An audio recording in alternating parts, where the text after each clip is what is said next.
നമസ്കാരം. പൊളിച്ചെഴുത്തിലേക്ക് സ്വാഗതം.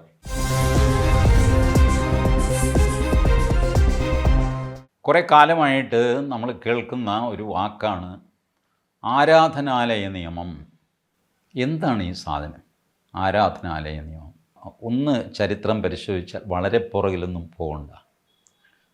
ഈ അയോധ്യ സംഭവം ഉണ്ടല്ലോ, രാമജന്മഭൂമി, ബാബറി മസ്ജിദ്, ഇതിൻ്റെ കേസ് പ്രാഥമികമായിട്ട് ആ കേസ് എന്തായിരുന്നു? പുതിയ തലമുറയിൽപ്പെട്ട പലർക്കും ഈ സംഭവം എന്താണെന്ന് പോലും അറിയില്ല. അതുകൊണ്ടാണ് ഞാൻ പറയുന്നത്. ഉത്തർപ്രദേശിലെ ഫൈസാബാദ് ജില്ലയിലെ ഒരു സ്ഥലമാണ് അയോധ്യ. സരയൂ നദീ തീരത്താണ് അയോധ്യ എന്ന ചെറിയ പട്ടണം. ഇപ്പോൾ അത് വളരെ വലുതായി കേട്ടോ. നേരത്തെ ചെറിയ പട്ടണമായിരുന്നു, ചെറിയ ചെറിയ കടകൾ, വീടുകളൊക്കെ ആയിട്ട് ഇങ്ങനെയുള്ള പട്ടണം. അതൊരു ഹിന്ദു തീർത്ഥാടന കേന്ദ്രവുമാണ്. മൊത്തം ഹിന്ദു അന്തരീക്ഷമാണ് അവിടെ. അതിൻ്റെ നടുക്ക് രാമജന്മഭൂമി എന്ന് ഹിന്ദുക്കൾ വിശേഷിപ്പിക്കുന്നിടത്ത് നിന്നിരുന്നത് ബാബറി മസ്ജിദ് എന്നുള്ള പള്ളിയാണ്. ഈ പള്ളിയിൽ നിസ്കാരവും സംഗതിയും ഒന്നുമില്ല, നിസ്കരിച്ച ഒരു ചരിത്രം ഇല്ല. പക്ഷേ ആ കെട്ടിടം കൊണ്ട് അത് പള്ളിയാണ്. 1949 ഹിന്ദുക്കൾ ബലമായിട്ട് അകത്ത് കയറി അവിടെ രാമൻ്റെയും സീതയുടെയും ഹനുമാൻ്റെയും വിഗ്രഹങ്ങൾ പ്രതിഷ്ഠിച്ചു. വിഗ്രഹം എന്ന് പറഞ്ഞു കഴിഞ്ഞാൽ പ്രാണപ്രതിഷ്ഠയോ അങ്ങനെയൊന്നുമല്ല, ചുമ്മാ അങ്ങ് വിഗ്രഹം വെച്ചു. അന്ന് ജവഹർലാൽ നെഹ്റു പ്രധാനമന്ത്രി, ഉത്തർപ്രദേശിൻ്റെ മുഖ്യമന്ത്രി പണ്ഡിറ്റ് ഗോവിന്ദ് വല്ലഭ് പന്ത്, അദ്ദേഹം ഈ കെട്ടിടം അങ്ങ് ലോക്ക് ചെയ്തു. ആരും കയറാതിരിക്കാനായിട്ട് കെട്ടിടം അങ്ങ് അടച്ചു. അപ്പോഴും ഈ ഹിന്ദു മുസ്ലിം വഴക്ക് വർദ്ധിച്ചു വന്നു. തെരുവിലും വർദ്ധിച്ചു, കോടതിയിലും വർദ്ധിച്ചു. കോടതിയിൽ കേസ് വളരെ പണ്ട് കൊടുത്ത കേസാണ്. അതിങ്ങനെ ഇഴഞ്ഞിഴഞ്ഞ് കിടന്നിരുന്നു. അത് വന്ന് ഒരു 1983, 84 ആയപ്പോൾ വിശ്വ ഹിന്ദു പരിഷത്ത് ഈ പ്രശ്നത്തിൽ ഇടപെട്ടു. അത് രാമജന്മഭൂമിയാണെന്നും അവിടെ ക്ഷേത്രമാണ് വരേണ്ടതെന്നും പറഞ്ഞു വലിയ ക്യാമ്പയിൻ തുടങ്ങി. അത് വലിയ ക്യാമ്പയിനായിട്ട് മാറി ഭാരതത്തിൽ. അപ്പോൾ BJP അതിൽ തലവെച്ചു. അത് 1989 BJPയുടെ പാലൻപൂർ സമ്മേളനം. ആ പാലൻപൂർ സമ്മേളനത്തിൽ ഈ രാമജന്മഭൂമി പ്രശ്നം BJP ഏറ്റെടുക്കണമെന്നും ആ സമരത്തിന് നേതൃത്വം കൊടുക്കണമെന്നും അതിൽ പങ്കെടുക്കണമെന്നൊക്കെ ഒരു വിഭാഗം. അത് ചെയ്തുകൂടാ, വേണ്ടാത്തതിനൊന്നും പോകണ്ട, അത് എന്തൊക്കെ പറഞ്ഞു കഴിഞ്ഞാലും അതൊരു മതപരമായ പ്രശ്നമാണ്, രണ്ട് മതസ്ഥർ തമ്മിലുള്ള തർക്കമാണ്, അതിൽ ഒരു മതസ്ഥരുടെ ഭാഗത്ത് ഒരു രാഷ്ട്രീയ പാർട്ടി എന്നുള്ള നിലയ്ക്ക് BJP നിൽക്കുന്നത് ശരിയാവില്ല എന്ന് ഒരു കൂട്ടർ വാദിച്ചു. പക്ഷേ അവരെ എണ്ണത്തിൽ വളരെ കുറവായിരുന്നു. ഭൂരിപക്ഷം പേരും ഇല്ല, നമുക്ക് ഈ ഇഷ്യൂ ടേക്കപ്പ് ചെയ്യണം, വിശ്വ ഹിന്ദു പരിഷത്ത് നമ്മുടെ സഹോദര സംഘടനയാണ് എന്ന് പറഞ്ഞു. ശരി, ടേക്കപ്പ് ചെയ്യാം എന്നായിരുന്നു തീരുമാനം. അതേ തുടർന്ന് ഗുജറാത്തിലെ സോമനാഥ് ക്ഷേത്രത്തിൽ നിന്ന് പല സംസ്ഥാനങ്ങൾ വഴി സഞ്ചരിച്ച് ഉത്തർപ്രദേശിലെ അയോധ്യയിലെത്തുന്ന ഒരു രഥയാത്ര. രഥം എന്ന് പറഞ്ഞു കഴിഞ്ഞാൽ ഒരു ടെമ്പോ വാനാണ്. അത് അലങ്കരിച്ച് രഥം എന്ന് പേര് കൊടുത്തിട്ട് അതിൽ LK അദ്വാനി രഥയാത്ര നടത്താൻ തീരുമാനിച്ചു. ആ രഥയാത്ര ബീഹാറിൽ എത്തിക്കഴിഞ്ഞപ്പോൾ ലാലു പ്രസാദ് യാദവ് LK അദ്വാനിയെ അറസ്റ്റ് ചെയ്തു. അങ്ങനെ രഥയാത്ര ഉത്തർപ്രദേശിലേക്ക് കയറാനാവാതെ അവസാനിച്ചു. അതിനുശേഷം ഹിന്ദുക്കളുടെ വലിയ ആൾക്കൂട്ടം പലതവണ അയോധ്യയിൽ കൂടി. മുലായം സിംഗ് യാദവ് ആയിരുന്നു അന്ന് മുഖ്യമന്ത്രി. അയാൾ പലരെയും വെടിവെച്ചു കൊന്നു. എണ്ണമില്ലാത്ത ആൾക്കാരെ വെടിവെച്ച് സരയൂ നദിയിൽ താഴ്ത്തിക്കളഞ്ഞു. അതിനിടയിൽ തെരഞ്ഞെടുപ്പ് വന്നു, BJP അവിടെ അധികാരത്തിൽ വന്നു, കല്യാൺ സിംഗ് വന്നു. വിശ്വ ഹിന്ദു പരിഷത്ത് അവിടെ കർസേവ പ്രഖ്യാപിച്ചു. കാർ സേവ എന്നാണ് അതിന് പേര്. അത് പഞ്ചാബി ഗുരുമുഖി വാക്കാണ്. എന്നുവെച്ചാൽ സേവനം, ഇത്രയേ ഉള്ളൂ അതിൻ്റെ അർത്ഥം. അപ്പോൾ കാർ സേവ തീരുമാനിച്ചു. കാർ സേവയ്ക്കായിട്ട് ഏകദേശം 3 ലക്ഷം ആൾക്കാരാണ് അയോധ്യയിൽ കൂടിയത്. ആർക്കും ഒന്നും ചെയ്യാൻ പറ്റിയില്ല.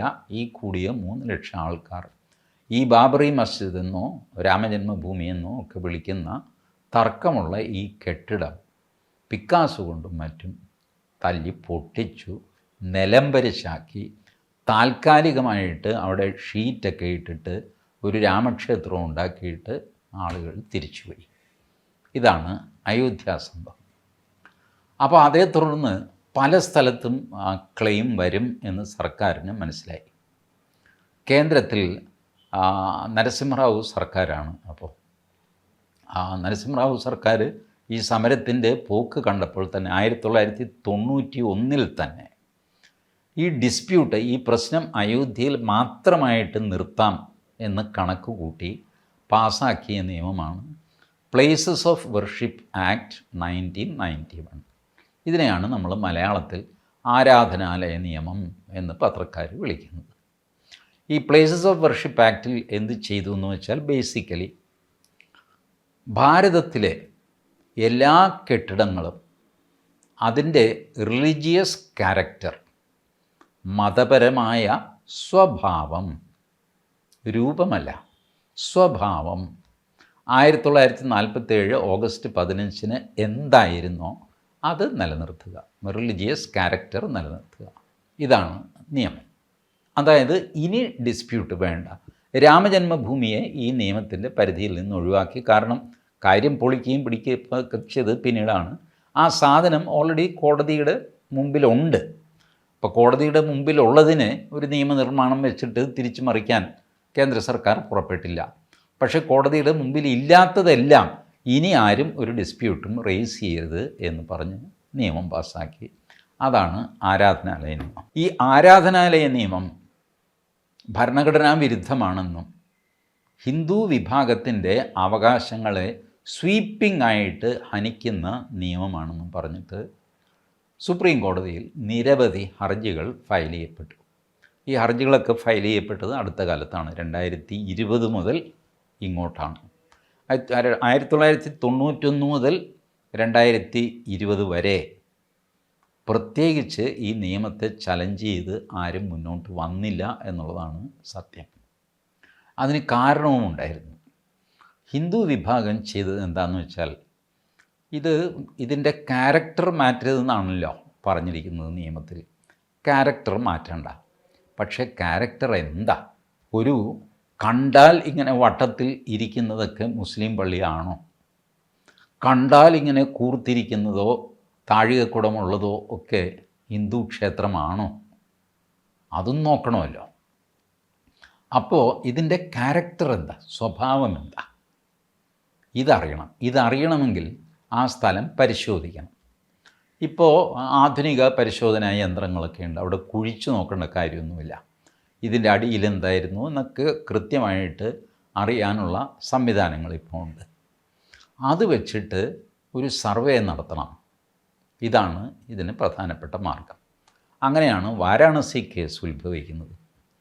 വാരാണസിയിൽ 2-3 കേസുകളുണ്ട്. ഒന്ന് ശൃംഗാർ ഗൗരി ക്ഷേത്രത്തിൻ്റെ, അത് ആ പള്ളിയുടെ ഭിത്തിയിൽ തന്നെയുള്ള ക്ഷേത്രമാണ്. വാരാണസിയിൽ ഇപ്പോൾ ഉണ്ട് എന്ന് പറയുന്ന ജ്ഞാൻ വാപി മോസ്ക്, അതിൻ്റെ ഭിത്തിയിൽ തന്നെയാണ് ശൃംഗാർ ഗൗരി ക്ഷേത്രം. അതിൽ പ്രാർത്ഥിക്കാൻ അനുവാദം വേണമെന്ന് പറഞ്ഞൊരു കേസ്, അത് കോടതി അനുവദിച്ചു. അതുകൂടാതെ ഇതിൻ്റെ താഴെ ഒരു ശിവക്ഷേത്രം ഉണ്ടായിരുന്നെന്നും അതിൻ്റെ ശിവലിംഗം ഇപ്പോഴും ഉണ്ടെന്നും ആ ശിവലിംഗത്തിൻ്റെ മുൻപിലുള്ള നന്ദി, ശിവലിംഗത്തിൻ്റെ മുമ്പിൽ എപ്പോഴും നന്ദി ഉണ്ടാവില്ല, ആ നന്ദി കുറച്ച് ദൂരെയായിട്ട് ഇരിപ്പുണ്ടെന്നും ഒക്കെ പറഞ്ഞ് കേസ്. അതുകൊണ്ട് അത് സർവേ ചെയ്ത് തീരുമാനിക്കണം, ക്യാരക്ടർ തീരുമാനിക്കണം. അപ്പോൾ ആരാധനാലയം മാറ്റിമറിക്കാനൊന്നും പോകുന്നില്ല, ക്യാരക്ടർ തീരുമാനിക്കാനേ പോകുന്നുള്ളൂ. അതുകൊണ്ട് അത് നിയമവിരുദ്ധവുമല്ല. കോടതി എന്ത് ചെയ്തു? ശരി, സർവേ നോക്കിയിട്ട് ക്യാരക്ടർ തീരുമാനിച്ചോളൂ, അതിൽ തെറ്റൊന്നുമില്ല. അങ്ങനെയല്ല, സർവേ ചെയ്യാനേ പറ്റില്ല എന്നായി മുസ്ലിം വിഭാഗം. അവർ അലഹാബാദ് ഹൈക്കോടതി പോയി, രക്ഷ കിട്ടിയില്ല. സുപ്രീം കോടതിയിൽ പോയി, രക്ഷ കിട്ടിയില്ല. DY ചന്ദ്രചൂഡ് ചീഫ് ജസ്റ്റിസ് ആയിരുന്നപ്പോൾ DY ചന്ദ്രചൂഡ് പറഞ്ഞു, ക്യാരക്ടർ മാറ്റാൻ പാടില്ല എന്നാണ് പറഞ്ഞിരിക്കുന്നത്. ക്യാരക്ടർ എന്താണ് എന്ന് തീരുമാനിക്കാനായിട്ട് പരിശോധന പാടില്ല എന്ന് പറഞ്ഞിട്ടില്ല. അതുകൊണ്ട് പരിശോധന ന്യായമാണ്, പരിശോധിച്ച് ക്യാരക്ടർ തീരുമാനിക്കട്ടെ എന്ന് പറഞ്ഞു. അപ്പോഴേക്ക് മധുരയിൽ അടുത്ത കേസ് പൊങ്ങി വന്നു. ക്യാരക്ടർ പരിശോധിക്കണം. മധുര നിങ്ങൾ പോയി കണ്ടിട്ടുണ്ടോ? കൃഷ്ണ ജന്മസ്ഥാൻ. അവിടെ കൃഷ്ണൻ ജനിച്ച ജയിലിലാണല്ലോ. കൃഷ്ണനെ ജനിച്ച ഉടനെ ജയിലിലാക്കിയതാണ്. ആ ജയിൽ ഇപ്പോഴും ഉണ്ട് ഭൂമിക്കടിയിൽ. കുറേ സ്റ്റെപ്പൊക്കെ ഇറങ്ങി നമ്മൾ താഴെ പോകുമ്പോൾ പഴയ ജയിൽ, ആഴികളൊക്കെ ഇട്ടത്, അതിനുള്ളിൽ ശ്രീകൃഷ്ണ വിഗ്രഹം. ഇത് മധുരയിലുണ്ട്. ഇതിൽ നിന്ന് നമ്മൾ പുറത്തേക്ക് കയറി സർഫസിലേക്ക് വന്നു കഴിഞ്ഞാൽ ഭീമാകാരമായ മുസ്ലിം പള്ളി. അപ്പോൾ ഈ മുസ്ലിം പള്ളി ഒരു ശ്രീകൃഷ്ണ ക്ഷേത്രം തകർത്താണ് പണിഞ്ഞതെന്ന് ആർക്കാ അറിഞ്ഞുകൂടാത്തത്? മുസ്ലിങ്ങൾ പോലും സമ്മതിക്കും ഇത് തകർത്താണ് ഇത് ചെയ്തത്. പക്ഷേ സർക്കാർ സമ്മതിക്കില്ല. കോൺഗ്രസ് സർക്കാർ സമ്മതിച്ചില്ല. എന്ത് വാങ്ങിക്കോട്ടെ. ഇപ്പോൾ ബി ജെ പി സർക്കാരും ഇതിൽ മൗനം പാലിക്കുകയാണ്. ആരാധനാലയ നിയമത്തിൽ അവർ ഇന്ന് വരെ സുപ്രീം കോടതിയിൽ ഒരു സത്യവാങ്മൂലം പോലും കൊടുത്തിട്ടില്ല. ഞാൻ ഈ പ്രോഗ്രാം ചെയ്യുന്നത് വരെ. അത് വേണം, ഉടനെ കൊടുക്കണം, 2 മാസത്തിനുള്ളിൽ വേണം എന്നൊക്കെ പറഞ്ഞ് സുപ്രീം കോടതി പറഞ്ഞിട്ടുണ്ട്. പക്ഷേ ഇതുവരെ കൊടുത്തിട്ടില്ല. അപ്പോൾ ഇങ്ങനെ സർവേ നടന്നുകൊണ്ടിരിക്കുമ്പോഴാണ് സംഭലിൽ സർവേ നടത്താനായിട്ട് അവിടെ ഒരു കേസ് വന്നു. അവിടെ സർവേ നടത്തി കഴിഞ്ഞപ്പോഴാണ് വലിയ ഉന്തും തള്ളും ബഹളവും ആൾബഹളവും അടിപിടിയും വെടിവെപ്പും ഒക്കെ ഉണ്ടായി. വെടിവെപ്പ് എന്ന് കേൾക്കുമ്പോൾ നമ്മൾ വിചാരിക്കും പോലീസാണല്ലോ വെടിവെക്കുക. പോലീസല്ല സംഭലിൽ വെടിവെച്ചത്. ഈ പ്രക്ഷോഭകാരികൾ തമ്മിൽ വെടിവെക്കുകയായിരുന്നു. അവിടെ മുസ്ലിങ്ങൾ 2 തരമാണ്. തുർക്ക് മുസ്ലിങ്ങളുണ്ട്, പഠാൻ മുസ്ലിങ്ങളുണ്ട്. ഞങ്ങളാണ് വലിയ മുസ്ലിം എന്ന് തുർക്ക് മുസ്ലിം വിചാരിക്കുന്നു. അല്ലല്ല, ഞങ്ങളാണ് വലുതെന്ന് പഠാൻ മുസ്ലിം. അവർ തമ്മിലുള്ള സംഘർഷത്തിലാണ് ഈ വെടിവെപ്പുണ്ടായതും പാകിസ്ഥാൻ്റെ ബുള്ളറ്റ്, അമേരിക്കയുടെ ബുള്ളറ്റ് ഒക്കെ കണ്ടെടുത്തു അവിടെ. അപ്പോൾ ആരൊക്കെയോ പുറത്തുനിന്നൊക്കെ ഓപ്പറേറ്റ് ചെയ്യുന്നുണ്ട്. അപ്പോൾ ഇത് മുസ്ലിം വിഭാഗം നേരെ സുപ്രീം കോടതിയിൽ പോയി ഇതേ അവിടെയൊക്കെ വലിയ കുഴപ്പമായിരിക്കുകയാണെന്ന് പറഞ്ഞു. സുപ്രീം കോടതി ഈ കേസ് ഇതുവരെ തീർന്നില്ലേ? 2020 മുതൽ പലതവണ കോടതി ഈ കേസ് ബെഞ്ചിൽ വന്നു. കേന്ദ്ര സർക്കാരിനോട് കൗണ്ടർ ഫയൽ ചെയ്യാൻ പറഞ്ഞു. കേന്ദ്ര സർക്കാരിൻ്റെ നിലപാടറിഞ്ഞിട്ട് വേണമല്ലോ ഇത് വാദം തുടങ്ങാൻ. കേന്ദ്ര സർക്കാർ ഇതുവരെ അഫിഡവിറ്റ് കൊടുത്തിട്ടുമില്ല. അപ്പോൾ സുപ്രീം കോടതി എന്ത് ചെയ്തു? ഒരു കാര്യം ചെയ്യും, രാജ്യത്തെ എല്ലാ സർവേയും നിർത്തിവെക്കുക. ഇങ്ങനൊരു ഓർഡർ പാസ്സാക്കി.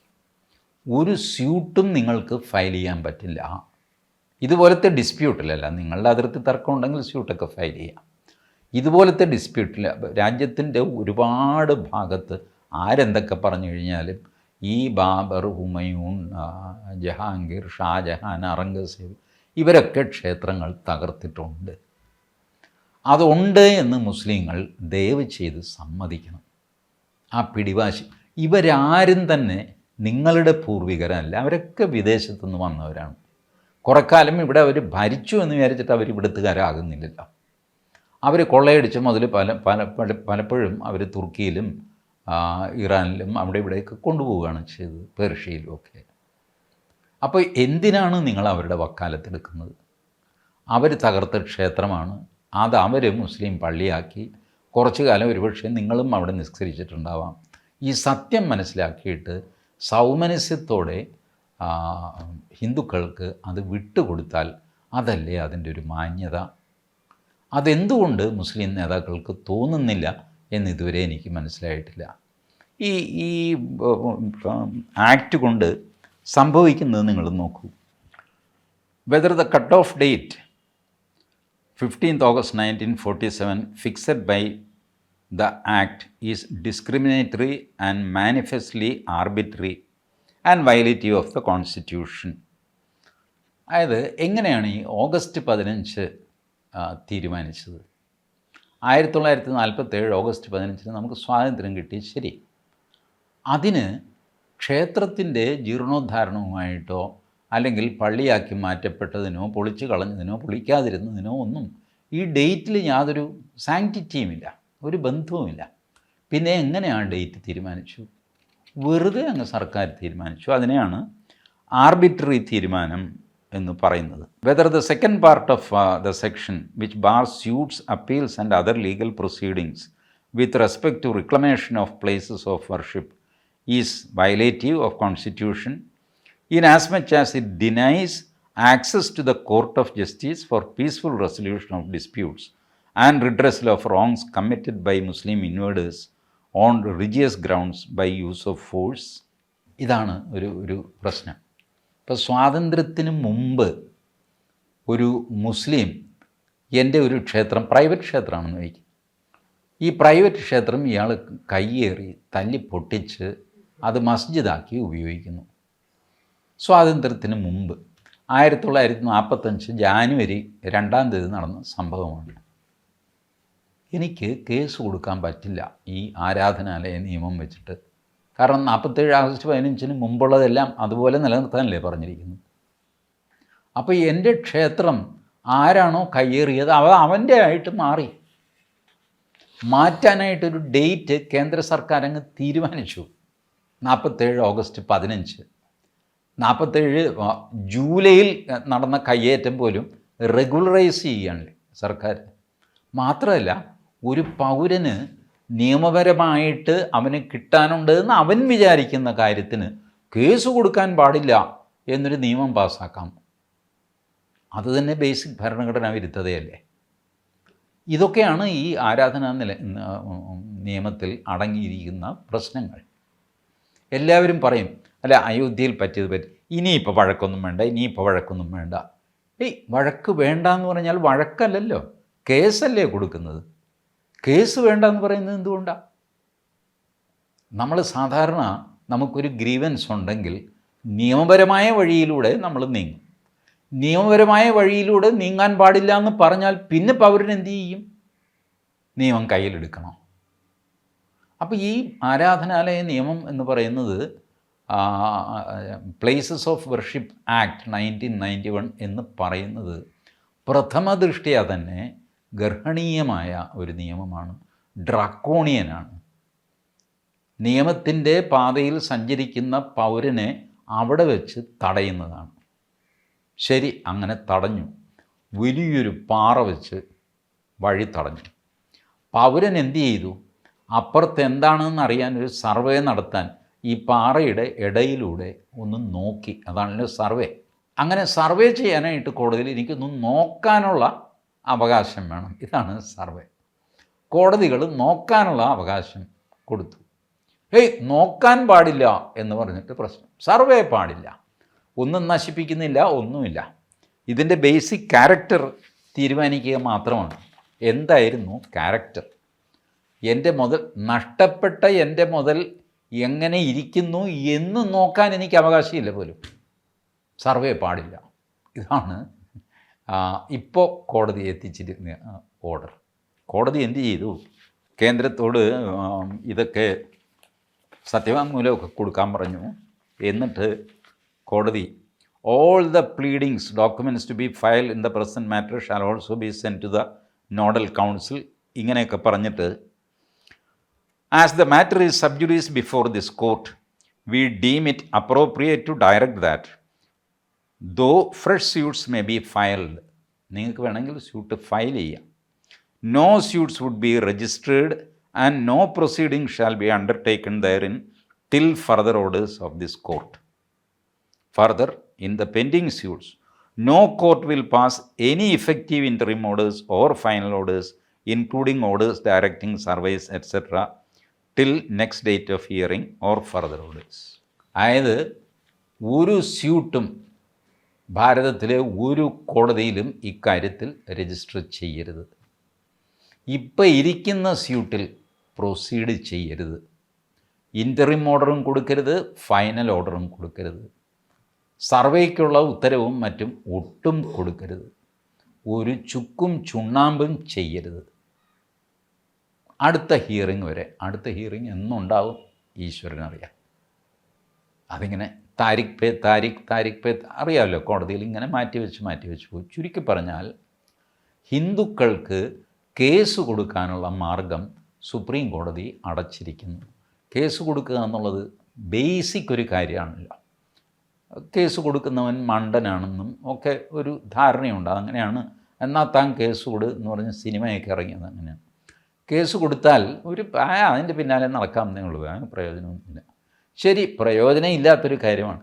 അതെങ്കിലും ചെയ്യാൻ ഹിന്ദുക്കൾക്ക് അവകാശമുണ്ടോ ഈ നാട്ടിൽ? ഇല്ല എന്ന് താൽക്കാലികമായിട്ടെങ്കിലും സുപ്രീം കോടതി തീരുമാനിച്ചിരിക്കുന്നു. പ്ലേസസ് ഓഫ് വർഷിപ്പ് ആക്ട്, അതായത് എൻ്റെ വഴിയിൽ വലിയൊരു പാറ, അത് നീക്കിത്തരണം എന്ന് പറഞ്ഞ് ഞാൻ സുപ്രീം കോടതിയിൽ പോയി കഴിഞ്ഞപ്പോൾ സുപ്രീം കോടതി പറഞ്ഞു, നീ ആ പാറയുടെ ഇടയ്ക്ക് കൂടെ നോക്കുന്നില്ലേ നിൻ്റെ പ്രോപ്പർട്ടി, ആ നോട്ടം, ആ സർവേ അതും കൂടെ നിർത്ത്, എന്നിട്ട് ഞങ്ങൾ പരിശോധിക്കാം പാറ മാറ്റണോ വേണ്ട. ഇതെന്തൊരു ഭണ്ഡാരം, എനിക്ക് മനസ്സിലാവണില്ല. ബട്ട് സി, അങ്ങനത്തെ ഒരു വിധി താൽക്കാലികമാണ് എന്ന് കോടതിക്ക് പറയാമായിരിക്കാം. ഇങ്ങനത്തെ ഒരു വിധി അബ്സല്യൂട്ട്ലി അൺഅക്സെപ്റ്റബിളാണ് ഈ നാട്ടിൽ. ഇങ്ങനെ വരുമ്പോഴാണ് മനുഷ്യൻ നിയമം കയ്യിലെടുക്കുന്നത്. അങ്ങനത്തെ ഒരു അവസ്ഥ വരാതിരിക്കട്ടെ എന്ന് ഞാൻ ആശിക്കുന്നു. പുതിയൊരു പൊളിച്ചെഴുത്തുമായി വീണ്ടും കാണാം. നമസ്കാരം.